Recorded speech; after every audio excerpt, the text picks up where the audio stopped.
YouTube के इस channel में हम सभी अभ्यर्थियों का स्वागत करते हैं। जो भी अभ्यर्थी हमारे चैनल के माध्यम से जुड़े हुए हैं, तो देखिए दोस्तों, एसटीटी रिजल्ट को जारी करवाने के लिए अब धीरे धीरे आवाज़ जो है वो बुलंद लोग करने लगे हैं। और हम बता दें दोस्तों, बहुत बड़ी खुशखबरी है कि जल्द से जल्द केस भी फाइल होने वाला है। और देखिए एबीवीपी के तरफ से देखिए लिखा है, सेवा में मुहिम राज्यपाल राजभवन पटना माध्यमिक शिक्षक पात्रता परीक्षा एसटीटी परीक्षा रद्द कर पुनर्विचार करने के संबंध में। अब देखिए साफ तौर पर लिखा है कि माध्यमिक शिक्षक पात्रता परीक्षा एसटीटी परीक्षा रद्द पर पुनः विचार करने, यानी कि जो परीक्षा रद्द की गई है उस पर पुनः विचार करने के लिए एबीवीपी जो दबाव बना रहा है। तो कहीं ना कहीं कह सकते हैं कि भाई सच्चाई की तरफ सभी लोगों का कदम होता है, क्योंकि साफ तौर पे इतनी महत्वपूर्ण बातें इसमें लिखी गई हैं कि वीडियो को शेयर करना ना भूलिए।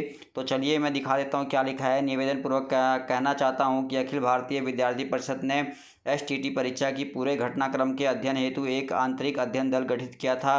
अध्ययन दल की रिपोर्ट के अनुसार बिहार सरकार बीएसईबी के द्वारा रिजल्ट प्रकाशित होने के समय अचानक से परीक्षा रद्द किया जाना स्वयं बीएसवी शिक्षा विभाग एवं बिहार सरकार के ऊपर ही प्रश्न चिन्ह लगाती है, जिन्हें हम निम्नलिखित बिंदुओं से समझेंगे।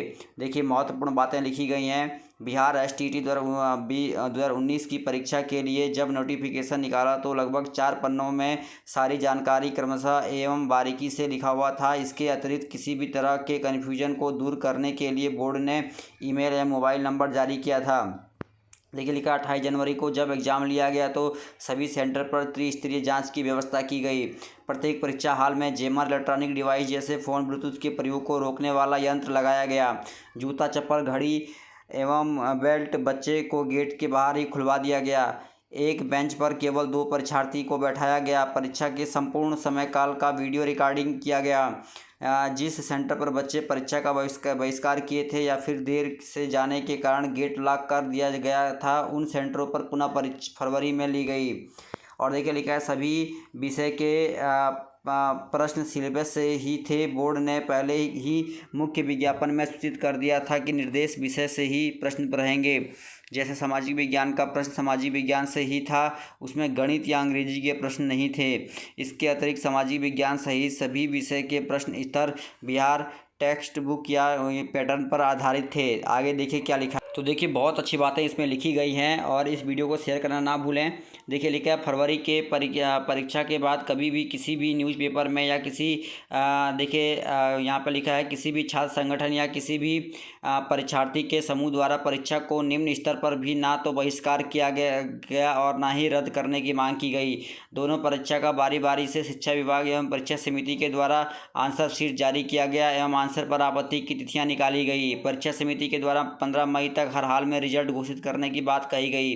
फिर अचानक से 16 मई को 4 स्तरीय टीम के बारे में जानकारी देते हुए परीक्षा रद्द करने की बात कही गई, जबकि परीक्षा समाप्त होने के बाद बोर्ड अध्यक्ष के द्वारा यह बात साफ तौर पर कहा गया कि ना तो कहीं पर परीक्षा का पर्चा लीक हुआ था और ना ही परीक्षा से किसी प्रकार का भ्रष्टाचार हुआ था। फिर क्या मजबूरी आई बिहार बोर्ड और बिहार सरकार जो अपरिहार्य कारणों से परीक्षा को रद्द करना पड़ा? क्या यह किसी गहरी साजिश तो नहीं है? आखिर क्यों? देख सकते हैं एसटीटी एग्ज़ाम कैंसिल के सामने माननीय हाई कोर्ट का डिवीज़न जब 22 मई को आना था, तो कोर्ट के डिवीज़न से पहले एग्ज़ाम कैंसिल का डिसीजन कैसे आ गया? देखिए यहाँ पे स्कूल में नए बहाली को रोकने का प्रयास क्यों? बिहार में 2950 नए हाई स्कूल में 9वीं की पढ़ाई इस सेशन 2020 से ही शुरू करने का सरकार द्वारा आदेश तो बिना शिक्षक बहाली के नए स्कूल में पढ़ाई कैसे? देख सकते हैं प्राथमिक को मध्य को हाई तथा हाई स्कूल को इंटर स्कूल में उत्क्रमित करने का आदेश बिना शिक्षक बहाली के पढ़ाई कैसे होगी?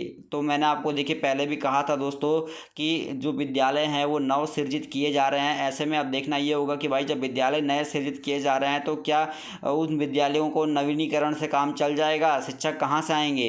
हाई स्कूल में रिटायर्ड शिक्षक से पुनः सेवा लेना क्यों ज़रूरी है? कम से कम उतना नए युवकों को यहाँ पे देखिए नौकरी मिलती तो बेरोजगारी दूर होती। 34,000 पदों पर शिक्षक बहाली की सूचना क्यों?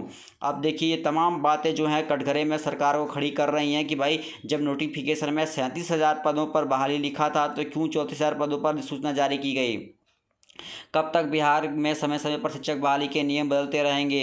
अतः विनम्र निवेदन है कि एसटीटी की परीक्षा रद्द करने के निर्णय दुर्भाग्यपूर्ण व आत्मघाती कदम है। इसलिए अखिल भारतीय विद्यार्थी परिषद का सुविचारित मत है कि सरकार इस निर्णय पर पुनर्विचार करे, क्योंकि जब हाई कोर्ट का निर्णय 22 का आना था तो निर्णय के पूर्व रद्द किया जाना कोर्ट का अवमानना भी है। इस निर्णय से कई प्रश्न खड़े होते हैं कि आखिर किन लोगों के पदाधिकारियों को लाभ पहुंचाने का प्रयास हो रहा है और राजनीतिक कारणों से क्या परीक्षा का बहिष्कार तो नहीं हो रहा है। तो बहुत बड़ी अपडेट है भाई, ये लेटर बहुत सही ढंग से तो आपने समझा और जाना इसके बारे में, तो अपना सहयोग प्रदान करें दोस्तों। इस वीडियो में इतना ही, धन्यवाद, जय।